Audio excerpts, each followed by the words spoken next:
On va commencer, si vous le voulez bien, par ces migrants qui se sont installés à nouveau dans le nord de Paris, porte de la Chapelle, un camp de plusieurs centaines de tentes qui s'est réinstallé alors qu'il a été démantelé il y a à peine 15 jours. On va rejoindre sur place notre envoyée spéciale Régine Delfour avec Charles Pousseau. Bonsoir Régine, vous êtes devant ce camp de migrants, il s'agit d'Afghans. Vous avez rencontré à la fois les riverains qui se disent excédés et aussi ces jeunes migrants. Racontez-nous la situation. Oui, Laurence, nous avons pu rentrer dans ce camp. Alors ce camp, il faut l'imaginer, il y a plus de 400 tentes. Vous l'avez dit, il a été démantelé le 27 octobre puisqu'ils étaient à peu près 1000. Mais il y a 600 personnes qui ont pu être mises à l'abri. Il reste 400 personnes qui étaient dans les rues avoisinantes. Et nous sommes rentrés dans ce camp et nous avons pu rencontrer un jeune, un mineur qui a 15 ans, qui est arrivé aujourd'hui. Il a traversé plusieurs pays pour arriver ici puisqu'il savait qu'ici, il y avait des Afghans. C'était un point de rendez-vous. Et en fait, il nous a dit être très surpris par la situation puisqu'il ne comprend pas, pour lui la France c'est l'Eldorado, il ne comprend pas pourquoi il est dans ces conditions puisque ce sont quand même des conditions totalement insalubres. Il y a à peine 4 urinoirs pour tous ces hommes qui sont là et il ne comprend pas pourquoi en fait il ne se passe rien. Il y a des associations qui viennent, qui leur disent qu'en fait il faut attendre. Alors il ne sait pas pourquoi il faut attendre. Alors il y a ce point de vue, ces hommes qui nous ont dit même être malades, qui ne comprenaient pas. Vous savez, ce camp avait été évacué le 27 octobre puisqu'il y avait la gale qui était présente et dont ces Afghans nous ont dit il y a des gens qui sont couverts de boutons, on ne voit pas de médecin, il n'y a aucune aide sanitaire. Alors nous avons aussi pu rencontrer des riverains qui sont excédés puisqu'entre 2014 et 2015 ils ont vécu pendant plus d'un an et demi, voire un camp qui était là aussi, qui s'était installé sur cette promenade urbaine qui en fait c'est là où est le problème en fait, Laurent, c'est que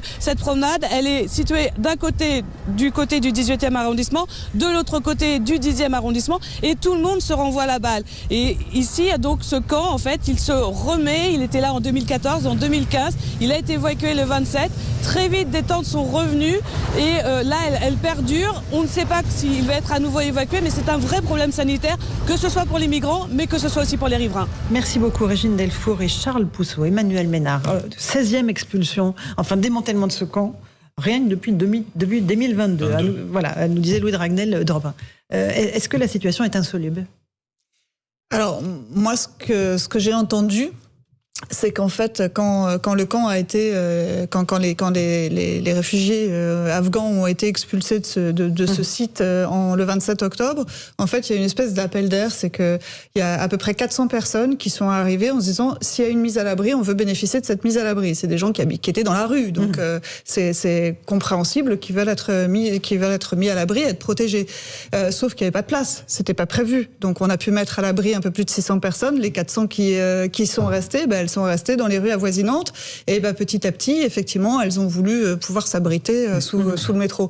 En fait, il y a la question sanitaire, il y a la question de l'éternel recommencement, puis il y a la question de fond. Comment on fait pour régler ces problèmes, en fait, de réfugiés qu'on n'arrive pas à accueillir de façon correcte?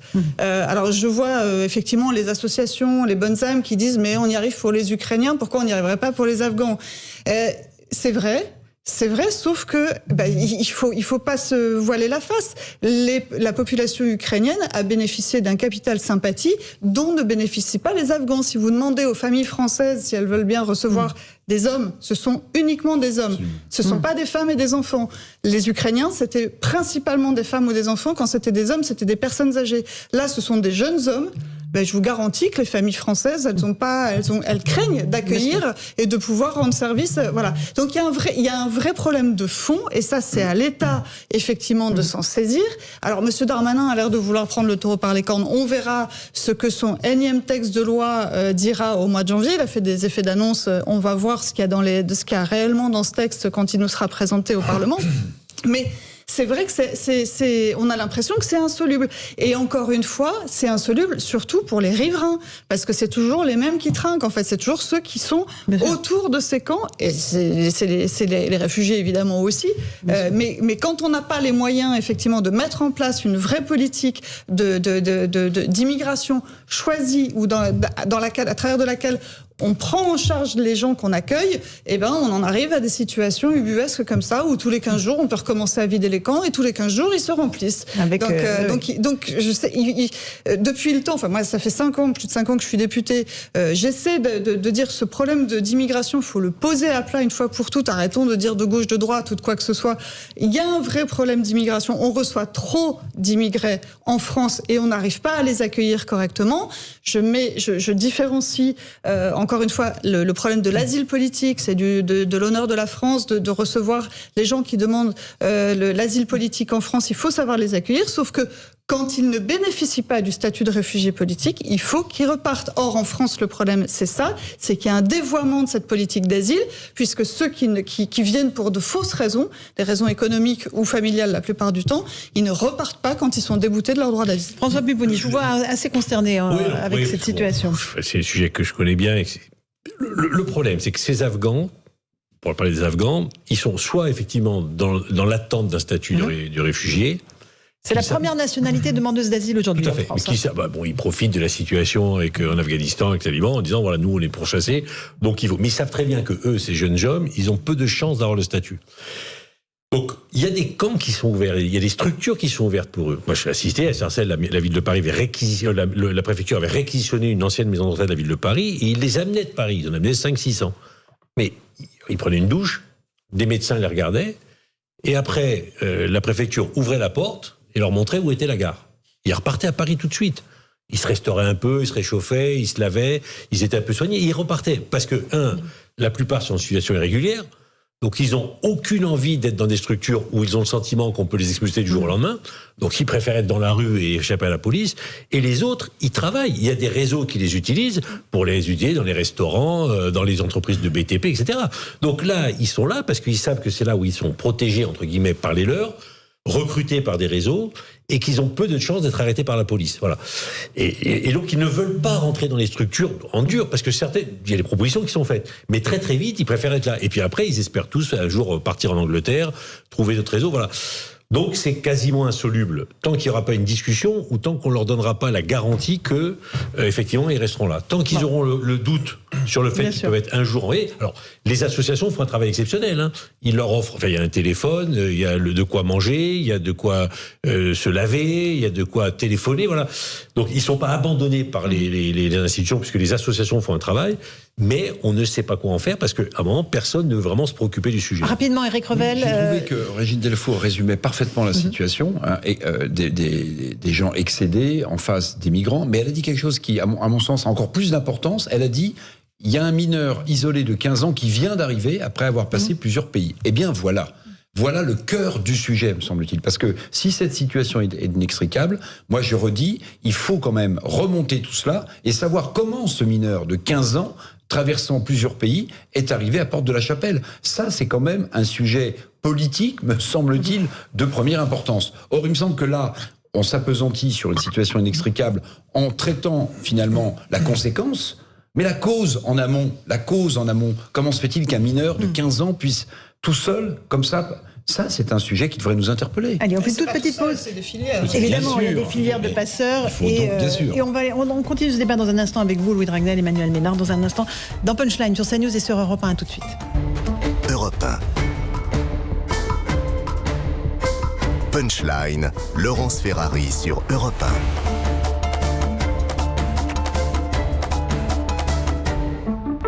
18h15, on se retrouve en direct sur CNews et sur Europe 1 dans Punchline. On évoquait ce qui se passe dans le quartier de la Chapelle à Paris, le nord de Paris, avec ce campement de migrants, notamment d'Afghans, qui s'est reconstitué 10 jours à peine après avoir été démantelé. Louis Dragnel, vous vouliez insister sur le fait qu'il faut faire attention au règlement de Dublin, c'est ça, qui Absolument, fait que ces migrants sont rentrés par d'autres endroits d'Europe. C'est pour rebondir sur ce que disait Éric Revel à l'instant.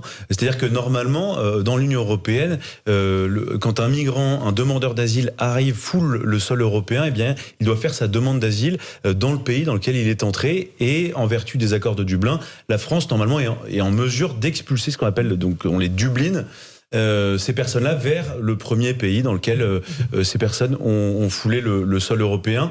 Et on se rend compte, dans le cas d'espèce avec ces 400 Afghans, que beaucoup d'entre eux sont déjà entrés sur le territoire européen avant la chute de Kaboul. Et avant la chute de Kaboul, figurez-vous que par exemple, un Afghan qui demandait l'asile à l'Allemagne, eh bien, il n'était pas éligible. L'Allemagne refusait l'asile aux Afghans qui disaient qu'ils étaient persécutés, réfugiés politiques. Voilà. Et en fait, la France était un des rares pays à accorder l'asile politique à l'Afghanistan.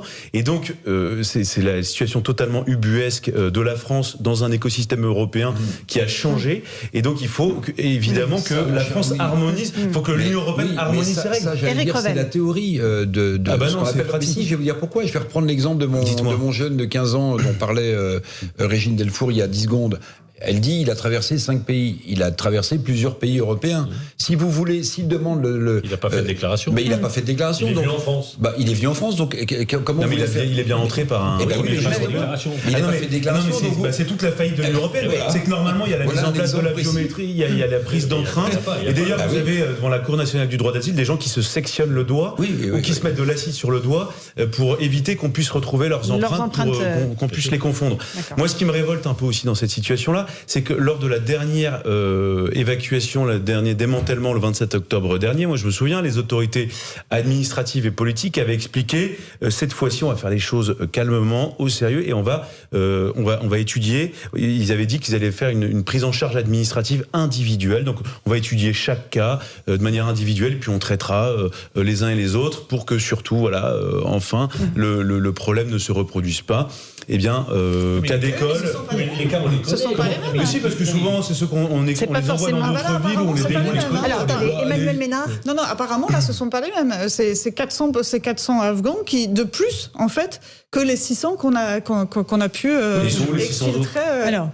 Alors Où ils sont, j'en sais rien, ça faut que je recommande. Non, parce que quand même, mais la porte de la Chapelle, ça doit faire 7-8 ans que Ah, ça mais dure. oui, non, mais je suis Et à d'accord. chaque fois, quand on expliquait, moi, je connais des policiers qui sont intervenus sur ces dispositifs-là, et ils retrouvent revoyaient les mêmes. 20 fois, et même parfois, ils disaient ah salut, et ils s'appelaient par leur prénom, ah bah voilà, t'es revenu. Non mais vraiment. Et je me souviens même, attendez, il y avait quand même, c'était ce qu'avait voulu faire la gauche sous François Hollande. Ce qu'ils avaient fait, c'est que ceux de la porte de la Chapelle ou alors ceux de Calais, ils les répartissaient partout en France, avec notamment des sociétés. Ce que veut faire de M. Macron, jet il veut privé. les mettre dans les villages. Absolument, Donc, ouais, non mais c'est la Alors, même François stratégie. Pupponi, ancien député. Mais du coup, en fait, ça Louis. montre une chose, c'est que en fait, les discours politiques cherchent à montrer qu'il y a une solution.